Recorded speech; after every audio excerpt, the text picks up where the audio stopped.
Welcome! What are we talking about today? Well, we're talking about the NFT bubble could be starting to burst. That's right, it may be exploding. NFTs is going to blow up and everybody's going to lose all of their money. That's right, everybody's going to lose everything. Oh my gosh, it's scaring me. Okay, maybe not, but we're going to talk about it today. Please like and subscribe. Give us some comments down there. Say hello. Let us know that we're talking about stuff that you want to hear.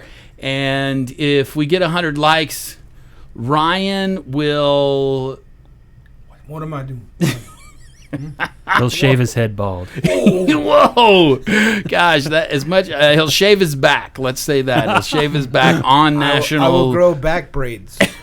Back braids. Yeah, so let's jump into this. Interesting.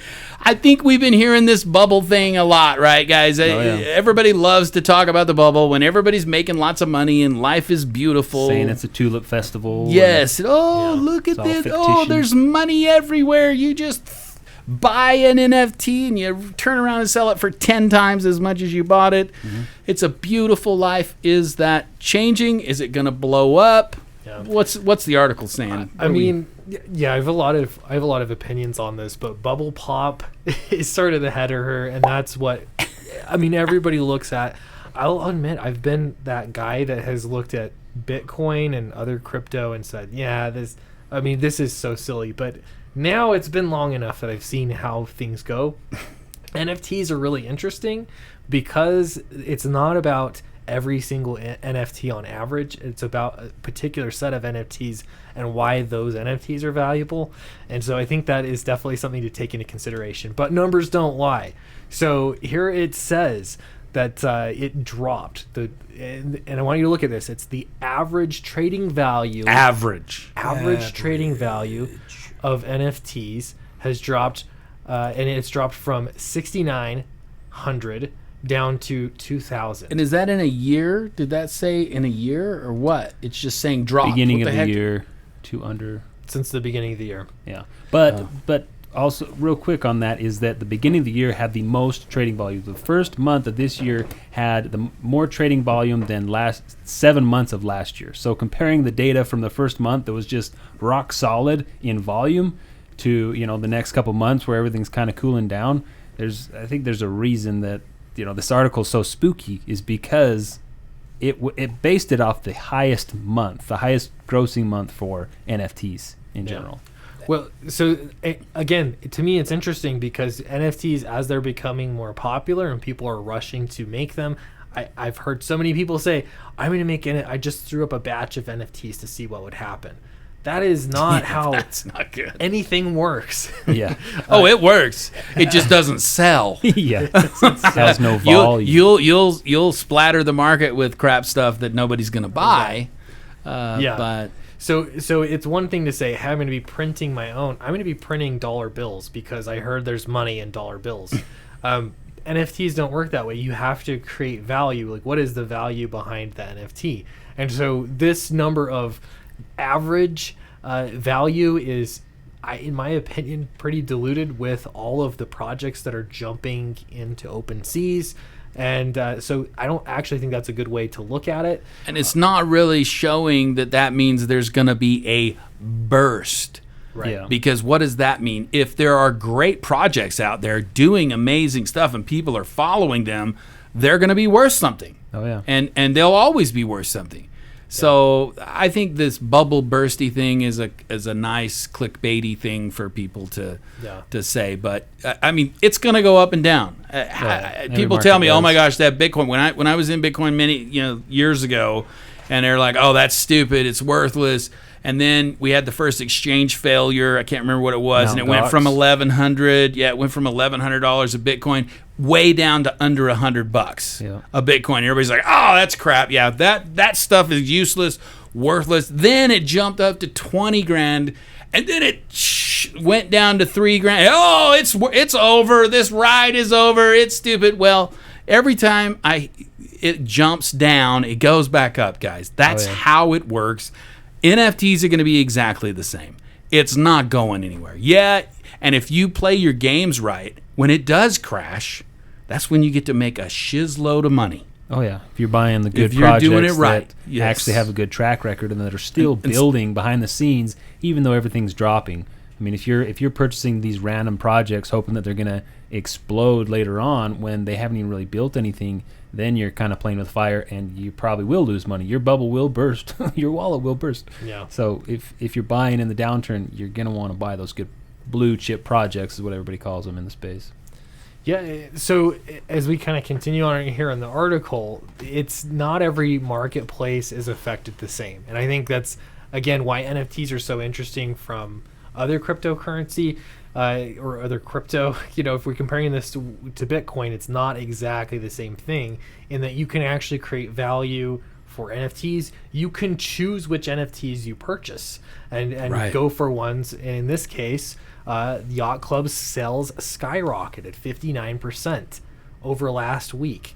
That's a massive jump, and it is contrary to the average number here that they're going for, the average value. So what does that tell me? It tells me that you're not going to be buying any old NFT. This is where you'd be doing some research.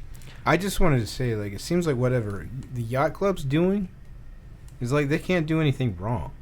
they can sneeze. Yeah. Hey, we're They've going to got do this. all the Oh my celebrities God. purchasing the Bored Ape Yacht Club. Yeah. So I mean, you've got a lot of celebrities on board, and so they've got a lot of support. It's not just one influencer that's into the project. They've got a lot of influencers.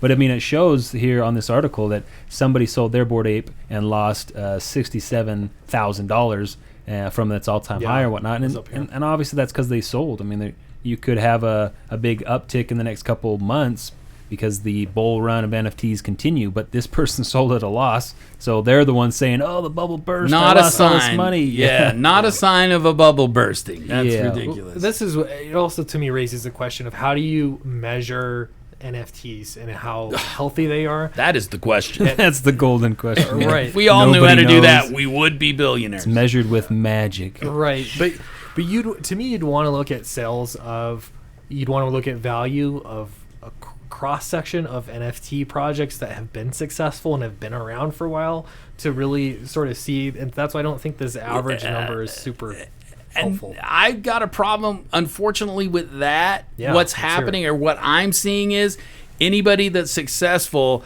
now we've got 100 copycatters that are trying to do exactly the same thing, With which the then same art, dilutes. too. Yeah, with the same art, which then dilutes what they did to make it great. And now it's like marketing. We've one marketing way of doing things one day works really well, and when everybody catches on to that marketing tool, all of a sudden it's worthless. It's diluted. Yeah, it it's just and changes. that's exactly what's happening here, and that's why we have to have innovators in the NFT space. Every time somebody's got, and it's funny because they all say they're innovators, but most of them aren't. It's really just a different version of what everybody else is doing. But when true innovators come up, that will still be a powerful launch, a powerful NFT that we will make money. Do you think the innovation comes from the creative side or from the Community. Technical or the community? Technical.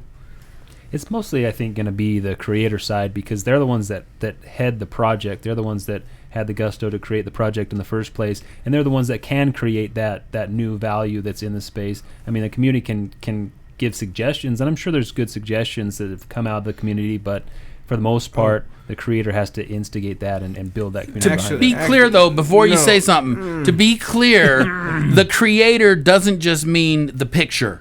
No, when you right. say the creator, you're saying everything, I'm right? talking about the Go ahead. artist and the dev team. I'm thinking, no, where does innovation come from? Because you were saying you go on there and they're just making different stories to be innovative. So would it be better to be innovative in the techie side? Yeah, that's where the most value comes. The projects that can actually build Utilities. code, Different and token utility utilities with their and- token. That's where the real value comes from, and that's But- the projects that do really well. In But my even opinion. how much can you do on that? I mean, Well, it's still being frontiered. The Web3 space and the Solidity development team is still being frontiered, and so people haven't built as much as they can. I mean, when the internet first came out till now, we've got so many different applications and softwares, and it's kind of the same thing. People are learning this new coding, programming, and there are a lot of people that know it, but there's still a whole generation of people that learn the new software and learn how to build in the code. And we're going to see in the next 10 years so much that comes out of it, in my opinion, as soon as more and more people learn that code, copy that code, and then can work from that code rather than starting from ground zero. And do you think there'll be better things from it, or just 100%. Or just regurgitation? You think it's going to be better? It's going to it's going to evolve. I think so. I think it's going to be massively a beautiful thing, what we see come out of the crypto space and NFT space. So it's got to be maturing, is the way I look at it, and I think competition is clearly coming in, and that'll be a factor as well. But let us know what you think. You're the real experts, I guess. Why not? So appreciate you for watching the video. Is the bubble bursting? Is the tulip sale over? Or is this just the beginning? Let us know in the comments below. Don't forget to like and subscribe, and we will see you in the next video.